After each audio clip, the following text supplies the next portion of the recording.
Hello, everybody. Welcome to the Harley Carnes Podcast, Harley on the Headlines. I thought it'd be fun today. We got a couple of wacko headlines, but that's the way it is. This world is crazy, you know what I mean? I appreciate not having to do all this by myself because I could be in a closet, right?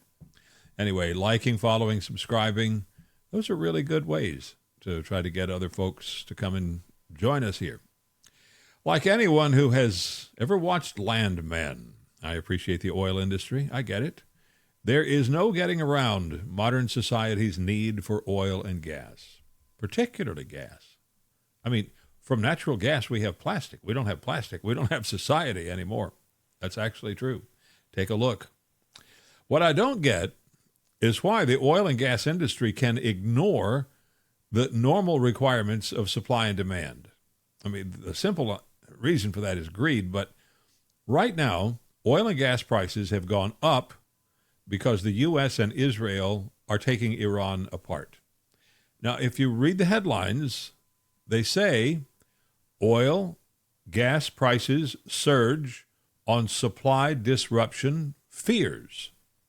Not prices are up because supplies are disrupted. Fear of supply being disrupted. Maybe supply won't be disrupted.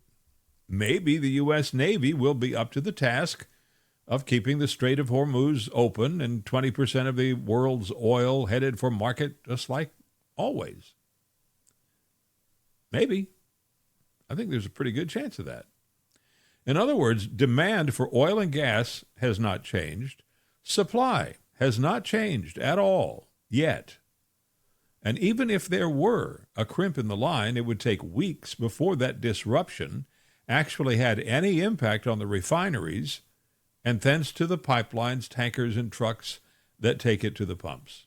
In a word, the oil industry, like a great many industries, has learned to use the headlines of the day to allow them to manipulate prices to their benefit with no thought of what it does to your wallet. That starts, of course, with Wall Street. The street grabs that headline opportunity and starts the ball rolling and pockets the profits before anything has actually happened to the supply chain or the demand for product. It is worse than unfair and distasteful. It is stealing. And it doesn't start with the guy who owns the gas station. It starts at the top at Wall Street, where the oil industry manipulates oil prices when it can, anticipates up and down before up and down actually happen, and makes billions in the process. The weather is expected to be milder in the eastern U.S. in a few days. That means the ice and snow will melt more quickly. That is a good thing in general, except that it will cause some flooding somewhere, so it's a bad thing. Must be global warming, right? Commerce Secretary Howard Lutnick will be testifying before the House Oversight Committee on any connection he may have had with Jeffrey Epstein. Lutnick volunteered to come in, saying what Epstein was up to was awful, but some of what he did was certainly not related to sex with girls and young women. Epstein was first and foremost a money guy. Might have been a crooked money guy, but he was a money guy. The reason Lutnick's name came up, there was a picture of him standing next to Epstein that turned up in the files.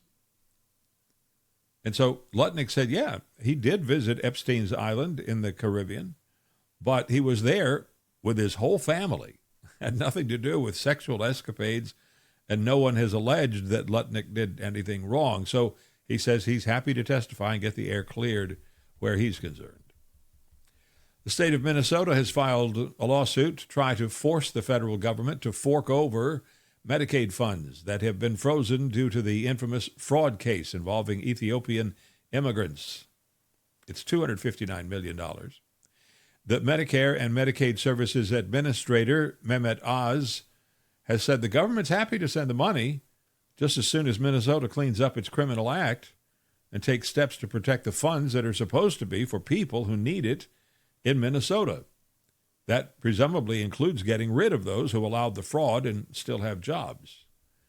Instead of undertaking to do that, Minnesota's Attorney General Keith Ellison is in court arguing that the Trump administration is out to hurt Minnesota families by withholding the money. The Nancy Guthrie disappearance case is a strange one. Kidnapping. Well, that's the assumption because there are grainy security videos of strangers arriving wearing masks. Motive?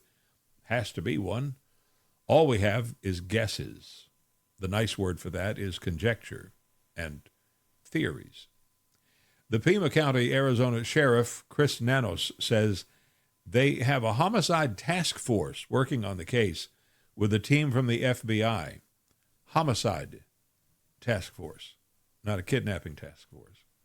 At the same time, he says they work with the assumption that she's alive. It's got to be tough for them. Naturally, we all pray for the best outcome, a safe recovery. And in any case, we all are really curious about what this story is going to turn out to be. As illegal immigrants in the U.S. are caught and forced to go back home to try again the old-fashioned, the legal way, it can create some unusual situations. Suppose that person is in a relationship with an American, illegal Mexican man with an American woman citizen, for example. If he were legally here, he could become a citizen that way by marrying an American. But if he's a trespasser, he has to go home. And there's a report, sometimes the wife decides to leave America to move with him and live south of the border. And then they talk about how terrible that is. Well, as the saying goes, life is full of choices. And it's the choices we make that describe, prescribe, and even proscribe the lives that we have. That is the unavoidable truth. Ever heard of dimethyltryptamine?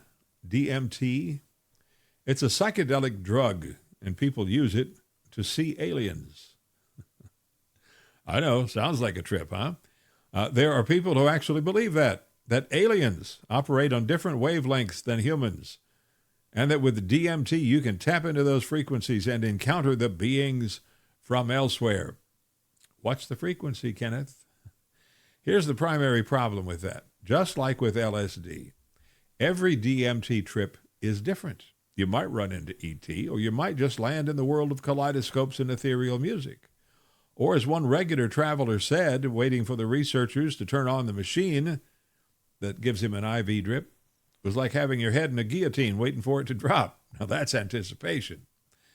There's even a psychedelic retreat come research facility on the island of Bequia in the Caribbean that thinks of itself as a SETI of the mind, searching for extraterrestrial intelligence in the mind.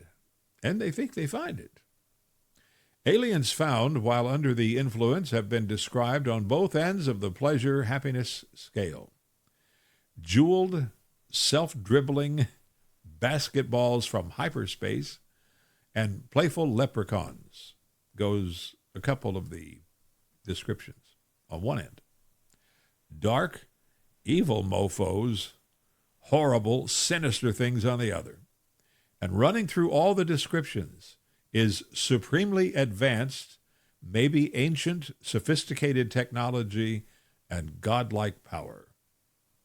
Eleusis is the name of the center, which also entertains guests with new age stuff like breath work and sound healing. A 4-day DMT package is a little under $10,000. And if you take the trip, they call you a psycho-naut. Accent, methinks, on psycho. I want to thank you for joining me today. Harley on the headlines. I hope there's something worthwhile in that collection of stories. I hope you'll help put out the word. Maybe more people can join in. That'd be kind of cool, you know. Like, follow, subscribe, send some emails. In the meantime, I am Harley Carnes. We'll talk soon. And until then, please do yourself a real favor. Be happy. That's a choice. And make some good decisions in your life. Fly safe. It's the only way to get there.